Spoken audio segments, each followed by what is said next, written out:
آج کی ماں جاگ ذرا، دوپٹہ کیوں نہیں لیا ہوا؟ اور اگر دوپٹہ ہے تو سر پر کیوں نہیں؟ کیا ہوا، بچی تو ہے؟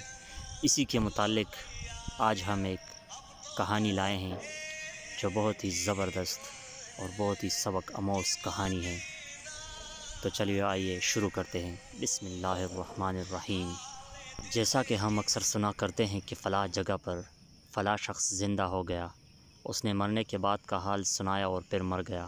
اسی قسم کا عذاب قبر سے متعلق ایک واقعہ گلگت میں پیش آیا، جس کے بارے میں بتاتے ہیں کہ ایک شخص قبرستان کے پاس سے گزر رہا تھا کہ اس نے کسی قبر سے یہ آواز سنی کہ مجھے نکالو، میں زندہ ہوں۔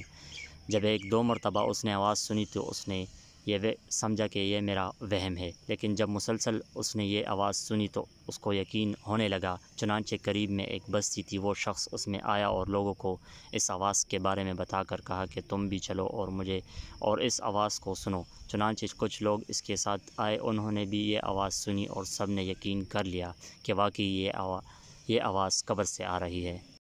اب یقین ہونے کے بعد ان لوگوں کو مسئلہ پوچھنے کی فکر ہوئی کہ پہلے علماء سے یہ مسئلہ معلوم کروں کہ قبر کھولنا جائز ہے یا نہیں۔ چنانچہ وہ لوگ محلے کی مسجد کے امام صاحب کے پاس گئے اور ان سے کہا کہ اس طرح قبر سے آواز آ رہی ہے اور میت یہ کہہ رہی کہ مجھے قبر سے باہر نکالو، میں زندہ ہوں۔ اس پر امام صاحب نے فرمایا اگر تمہیں اس کے زندہ ہونے کا یقین ہو گیا ہے تو قبر کو کھول لو اور اس کو باہر نکال لو۔ چنانچہ یہ لوگ ہمت کر کے قبرستان گئے اور جا کر قبر کھولی۔ اب جو ہی تختہ ہٹایا تو دیکھا اس اندر ایک عورت برہنہ حالت میں بیٹھی ہوئی ہے اور اس کا کفن گل چکا ہے۔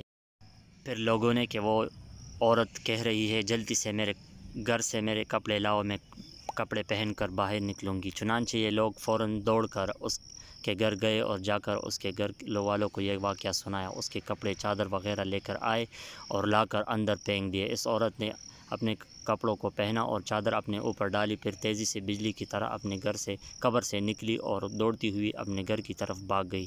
گھر جا کر اس عورت نے کمرے میں چھپ کر اندر سے کنڈی لگا لی۔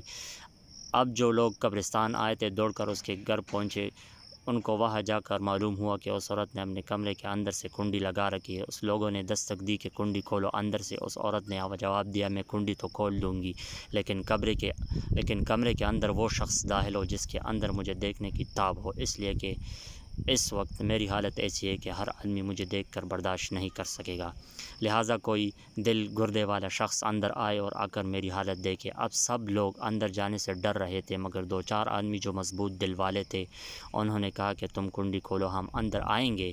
اس نے کنڈی کھول دی اور کچھ لوگ اندر چلے گئے۔ لوگوں نے اندر جا کر دیکھا وہ عورت اپنے آپ کو چادر سے چھپائے بیٹھی ہوئی تھی۔ جب یہ لوگ اندر پہنچے تو اس عورت نے سب سے پہلے اپنا سر کھولا۔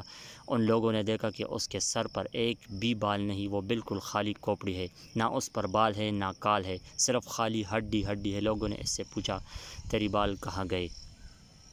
اس عورت نے جواب دیا کہ جب میں زندہ تھی تو ننگے سر گھر سے باہر نکلا کرتی تھی، پھر مرنے کے بعد جب میں قبر میں لائی گئی تو فرشتوں نے میرا ایک ایک بال نوچا اور اس نوچنے کے نتیجے میں بال کے ساتھ کھال بھی نکل گئی۔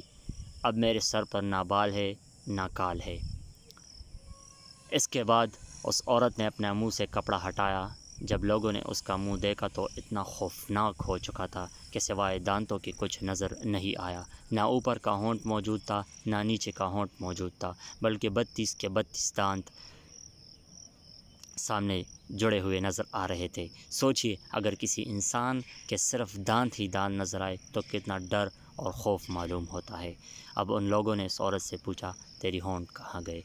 اس عورت نے جواب دیا میں اپنے ہونٹوں پر لپسٹک لگا کر نامحرم مردوں کے سامنے جایا کرتی تھی، اس کی سزا میں میرے ہونٹ کاٹ لیے گئے، اس لیے اب میرے چہرے پر ہونٹ نہیں ہیں۔ پھر اس عورت نے اپنے ہاتھ اور پیروں کی انگلیاں کھولی۔ لوگوں نے دیکھا کہ اس کے ہاتھ اور پیروں کی انگلیوں میں ایک بھی ناخن نہیں تھا، تمام انگلیوں کے ناخن غائب تھے۔ اس سے پوچھا تیری انگلیوں کے ناخن کہاں گئے؟ اس عورت نے جواب دیا ناخن پالش لگانے کی وجہ سے میرے ایک ایک ناخن کھینچ لیا گیا، چنانچہ میں یہ سارے کام کر کے گھر سے باہر نکلا کرتی تھی، اس لیے جیسے ہی میرے مرنے کے بعد قبر میں پہنچی تو میرے ساتھ یہ معاملہ کیا گیا اور مجھے یہ سزا ملی کہ میرے سر کے بال بھی نوچ دیے گئے، میرے ہونٹ بھی کاٹ دیے گئے اور ناخن بھی کھینچ لیے گئے۔ اتنی باتیں کرنے کے بعد وہ بے ہوش ہو گئی اور مردہ بے جان ہو گئی، جیسے لاش ہوتی ہے۔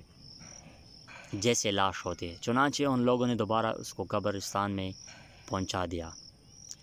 محترم خواتین و حضرات، اللہ تعالیٰ کو یہ عبرت دکھانی مقصود تھی کہ دیکھو اس عورت کا کیا انجام ہوا اور اس کو کتنا ہولناک عذاب دیا گیا۔ بے پردہ خواتین اس واقعے سے عبرت لے اور ان گناہوں سے توبہ کرے، جس کی سزا بروز قیامت بہت سخت ہے۔ جزاک اللہ۔